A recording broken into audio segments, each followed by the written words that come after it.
বিসমিল্লাহির রহমানির রহিম। নতুন স্বাদে ডিম রান্না প্রশংসার পঞ্চমুখ হবে সবাই যদি এভাবে ডিম রান্না করেন। আসসালামু আলাইকুম প্রিয় দর্শক, আশা করি আপনারা সবাই ভালো আছেন। আজকে তানজিনা রেসিপিতে কিভাবে ডিম রান্না করে তা আমি আপনাদের দেখাবো। যদিও ভিন্ন স্টাইলের করে দেখাবো, যদি ভিন্ন স্টাইলের কিন্তু টেস্টের ক্ষেত্রে সেরা। আপনারা যদি রেসিপিটা শেষ পর্যন্ত ফলো করেন তাহলে আমার বিশ্বাস আপনাদের এই রেসিপিটা খুবই ভালো লাগবে। তাহলে চলুন রেসিপিটা শুরু করছি। আজকে আমি 5টা ডিম নিয়েছি এখানে। এটা হচ্ছে মুরগির ডিম। মুরগির ডিমগুলো ভালোভাবে ধুয়ে এবং লবণ দিয়ে সিদ্ধ করে নিয়েছি, আর খোসাগুলো ফেলে হালকা একটু ভেজে নিয়েছি হলুদ লবণ দিয়ে। আর হচ্ছে এখানে ডিম রান্না করার জন্য নতুন আলু 5-6টা নিয়েছি, আর 2টা বেগুন নিয়েছি, আর হচ্ছে এখানে 2টা বড় বড় পেঁয়াজ নিয়েছি, আর 3-4টা কাঁচামরিচ কেটে নিয়েছি। এগুলো দিয়ে আজকে আমি রান্না করব। বিসমিল্লাহ। আমি চুলায় একটা কড়াই বসিয়ে দিয়েছি এবং রান্নার জন্য সয়াবিন তেল পরিমাণ মতো দিয়ে দিচ্ছি।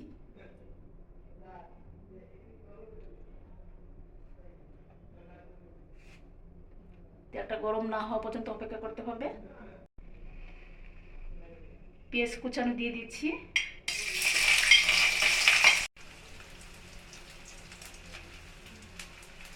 পেঁয়াজগুলো হালকা ভাজা হয়ে গেছে, এখন দিয়ে দিচ্ছি আদা বাটা 1 চামচ,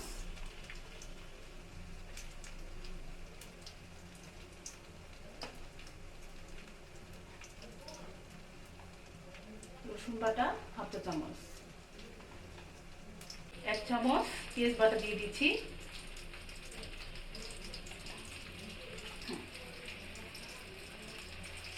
এখন ভালোভাবে নেড়ে চেড়ে দিব।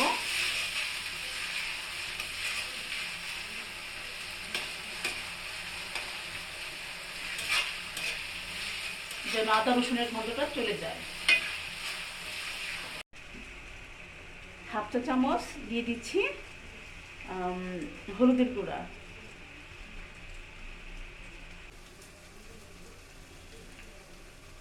মরিচের গুঁড়া দিয়ে দিচ্ছি 1 চামচের মতো। এই মরিচটা আমার ঝাল নেই, আর আপনারা যদি ঝালটা বেশি খেতে চান তাহলে বুঝে শুনে দিবেন। দিয়ে দিচ্ছি ধনিয়ার গুঁড়া,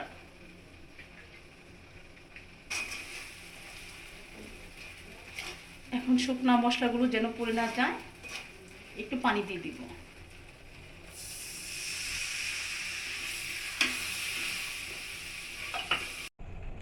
মশলাটা খুব ভালোভাবে কষিয়ে নিব এবং ঢাকনাটা লাগিয়ে দিচ্ছি 3-4 মিনিটের জন্য। ফিরলাম আমি 3-4 মিনিট পর।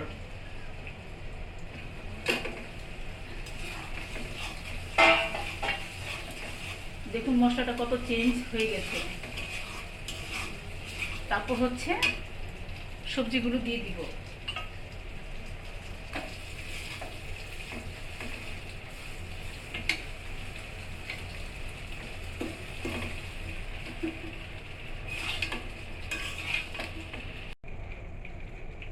তারপর দিয়ে দিচ্ছি স্বাদ মতো লবণ।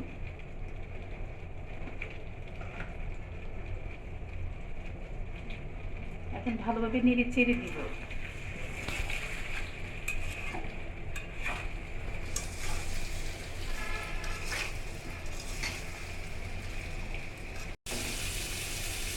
খুব ভালোভাবে নেড়ে চেড়ে ঢাকাটা লাগিয়ে দিব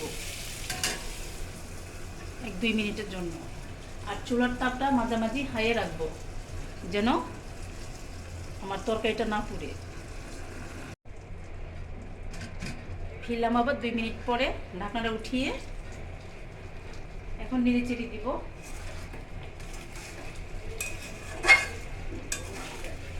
এবং খুব ভালোভাবে কষানো হয়ে গেছে দেখুন।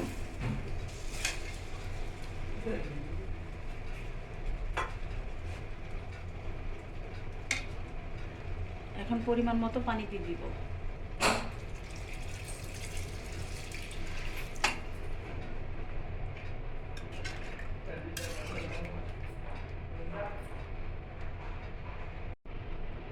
ঢাকনাটা লাগিয়ে দিব 5-6 মিনিটের জন্য।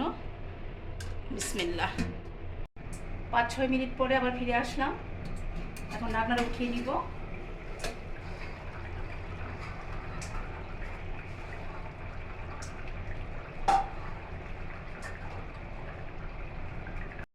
ভাজা ডিমগুলো দিয়ে দিচ্ছি।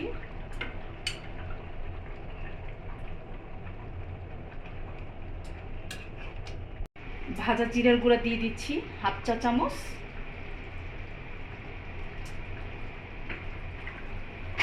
এখন একটু নেড়ে চেড়ে দিব।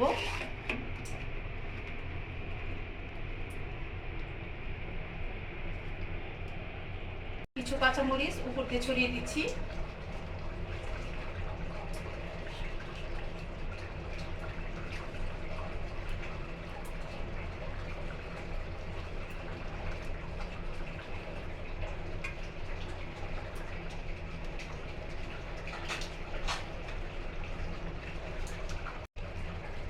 আমার রান্নাটা প্রায় শেষের দিকে, এখন নামিয়ে পরিবেশন করে নিব।